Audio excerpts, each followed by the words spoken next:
ایران کی فتح یہی ہے کہ ایران جو ہے وہ امریکہ سے گھرا نہیں ہے،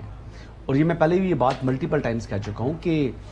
جو وہ چاہ رہے تھے، اہداف حاصل کرنا چاہ رہا تھا امریکہ، وہ حاصل نہیں کر سکا، اور اسرائیل کے ساتھ وہ یعنی اس نے یہ جارحیت کی، اٹیک کیا ایران کے اوپر، جو کہ ایک ایگریسر کے طور کے اوپر جو ہے وہ پہچان ہوئی امریکہ کی، اور امریکی عوام نے بھی یہی کہا کہ یہ ہماری جنگ نہیں ہے، یہ اسرائیل کی جنگ ہے اور ہمیں اس کے اندر شامل نہیں ہونا چاہیے۔ اور برطانیہ کے وزیر اعظم بھی ملٹیپل ٹائمز یہ بات ریپیٹ کر چکے ہیں کہ ہم ایک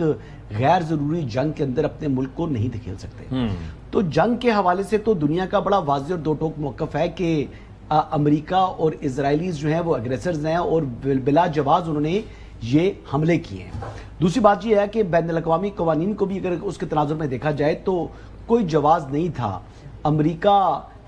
جو ہے وہ جو اس نے یہ حملہ کیا، کوئی ایسی انریچمنٹ اتنی زیادہ نہیں ہو چکی تھی کہ ایٹم بم بنانے کے قریب پہنچ گیا تھا کہ ایک ہفتے بعد شاید ایران کے پاس ایٹم بم ہونا تھا جو اس نے چلا دینا تھا۔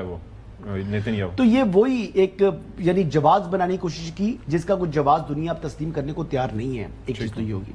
دوسری بات یہ ہے کہ جو ایران کی طرف سے پروپوز پلان ہے،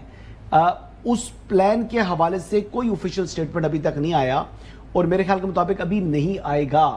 آئندہ 2 روز انتہائی اہم ہیں۔ 2 روز میں دیکھیں ہماری ملٹری ڈپلومیسی جو ہے وہ فل سوئنگ کے اوپر ہے اس وقت، اور فیلڈ مارشل سید عاصم منیر جو ہیں وہ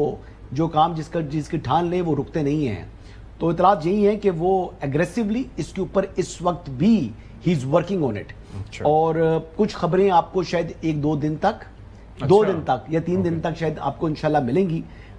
ویسے بھی عباس عراقچی صاحب جب یہ سیکنڈ ٹرپ میں جب وہاں سے واپس آئے تھے تو ان کی